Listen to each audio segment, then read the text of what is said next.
Yo, what's going on, y'all? It's Cone back here again tonight with another episode of After the Buzzer, the show where I recap the NBA games from the night. There's a chance this video is going up at like midday tomorrow as I'm recording this, because to be honest, I've had a lot of really late nights of editing and working on these videos, and I'm hardly sleeping at this point, so I may make a shift and upload them, say, at like noon or 1 p.m. Eastern on the next day rather than the night before. Let me know what you think about that possible change. But tonight we had 4 games, and basically all of them were blowouts. However, there's a lot to talk about in the face of some of these blowouts. Make sure you leave a like and subscribe if you enjoy. Hit that notification bell so you don't miss out on any of these videos, and let's go ahead and get right into it. We're of course going to start off by talking about Clippers versus Nuggets, which is a game that I was very excited for because the Clippers, while they are still kind of beat up, they've been dealing with a lot of injuries. They've got Kawhi Leonard and Paul George tonight, and most of their supporting cast is healthy, and they were a team that before the season I picked to win the NBA title. I thought they had an incredibly deep squad led by 2 high-level superstar caliber players, although I know they are somewhat injury prone.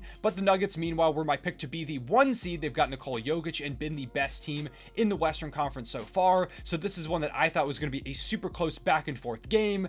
And it was anything but that. The Nuggets blew out the Clippers right from the get-go. They were up by like 20 in the first quarter. They won this one by 31 points. And even that is kind of misleading because the Nuggets led by 43 at the end of the third quarter. In the second half, the Clippers didn't even play their starters. They benched them coming out of halftime. That's how much this game was over. It just wasn't close. Jokic only had to play 24 minutes. He had just 12.6 rebounds and 9 assists because they didn't really need him to do anything. Jamal Murray had 18 points. Vlatko Cancar was out there throwing down like dunk contest poster dunks en route to a double-double. Bones Hyland was like Steph Curry in the corner drilling contested threes. It was unbelievable what I was watching. It just was never close. Even from like the first minute of the game, it just immediately felt like the Nuggets were going to run away with this one, which they did end up doing. And yeah, shout out to the Nuggets. They've been the best team in the West, and if I had to pick a team to come out of there right now, which isn't saying a lot because they are the 1 seed, they're my pick right now to win the Western Conference the way that they've been playing. They truly do feel like maybe they're the deepest team in the NBA at the moment. Jokic is playing like an MVP. Jamal Murray and Michael Porter Jr. are starting to get back to form. The role players are great.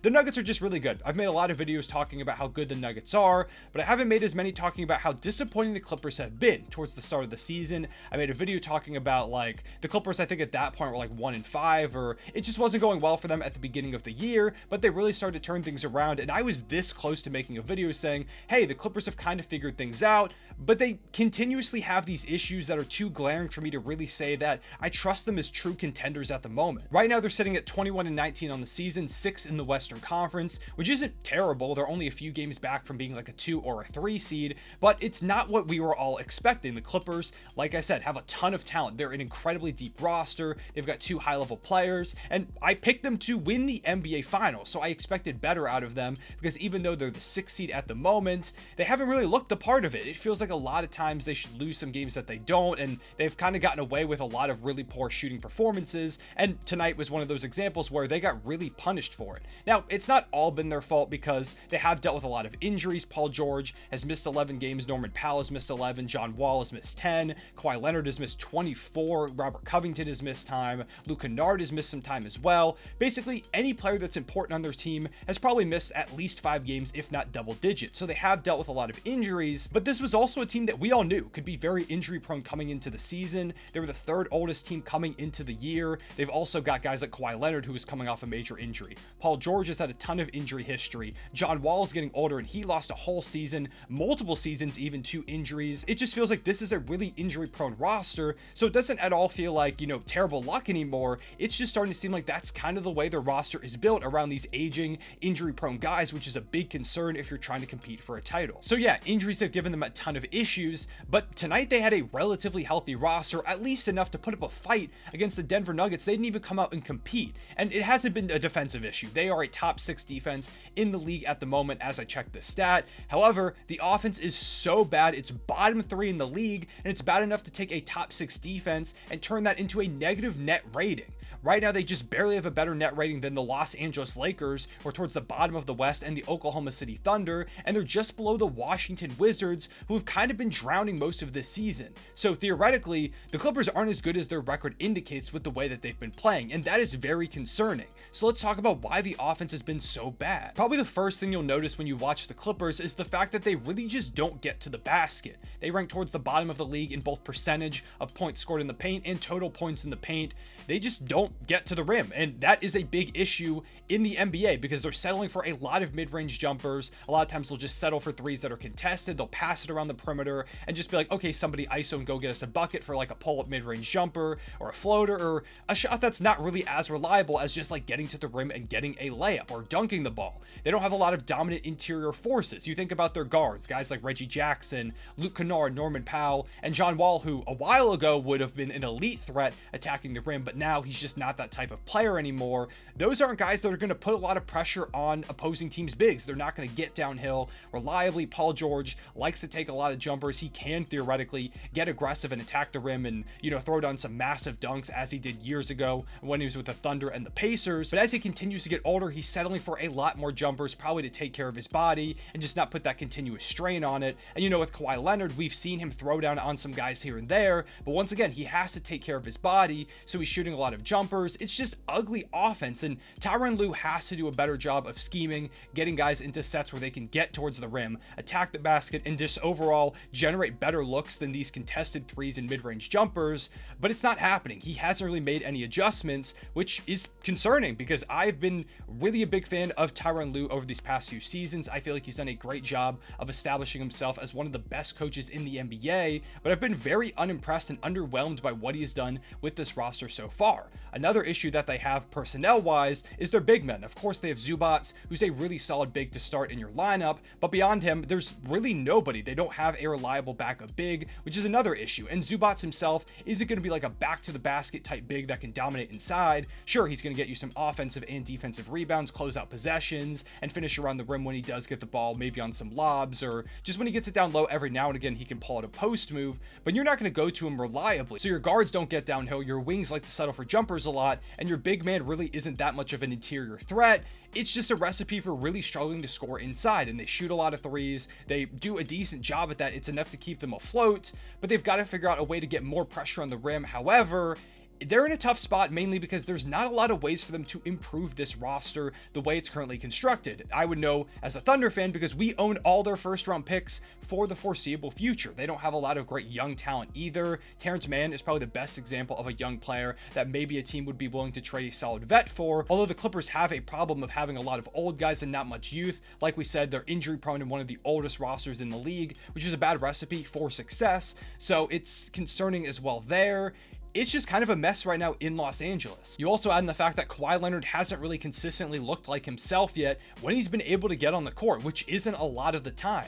Sure, we've seen some games where he'll drop like 30 or 25, and it looks like we're seeing the Kawhi Leonard of old, but he has to be able to consistently put together those performances. Same with Paul George, who has missed some time, and when these two guys can't get on the court, you have a lot of role players like we mentioned that are missing time as well. It's hard to build any type of offensive cohesion, even if Tyronn Lue makes a big change to their scheme or their personnel or, what the rotations are or anything. It's hard to get into that type of groove when there are guys consistently in and out of the lineup. The starting lineup is changing. Bench guys have new roles because the guy that used to do what you're supposed to do now, he can't play for the next couple weeks. It's just a lot going on in Los Angeles, and it truly feels like they're in trouble. They went from being my championship favorite in the offseason to right now, if the playoffs started today, I don't think I consider them a contender at the moment, which is crazy to say with all the talent they have. It just hasn't worked out. Guys have underperformed consistently. The offense just isn't there, and I just don't trust them at the moment, which is a big turnaround for me personally, as I was a big believer of them heading into this year, but, maybe I hit them with a cone curse or something because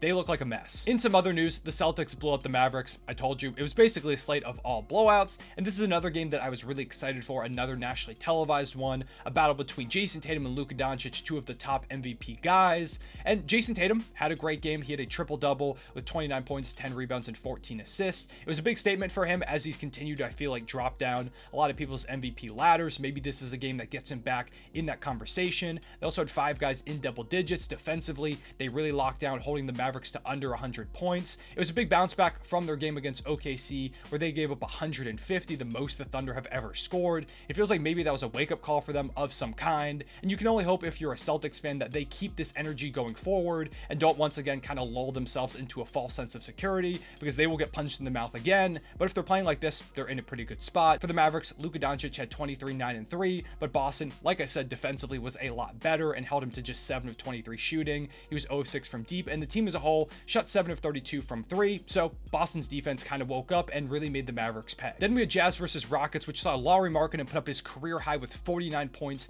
and 8 rebounds. Huge showing for the finisher as he continues to try and make an all-star case. He did pretty well in all-star fan voting, which I dropped a video on earlier today if you want to go check that out. And this could only continue to rise his stock as hopefully he ends up getting into the game. For the Rockets, they're just bad. I continuously find a lot of their decisions baffling, to be honest. Jabari Smith Jr., for example, played just 20 minutes in this game while Eric Gordon got 31. I don't know why he's still on the roster. He should have been traded forever ago. You had good performances from, Alperen Şengün, who had 20 and 14. Jalen Green did have 30 points, but he got there at 8 of 24 shooting, which is really rough. We've seen a lot of these games from Jalen Green where he's getting some points, but the efficiency just really isn't there. And that's not all his fault, because there isn't a lot of talent on the roster as a whole. But once again, their offense just looks like an AAU team. There are some really bad clips out there of them just kind of ISOing and chucking the ball around. It feels like there's no movement. Nobody's trying to get involved. There's no sets.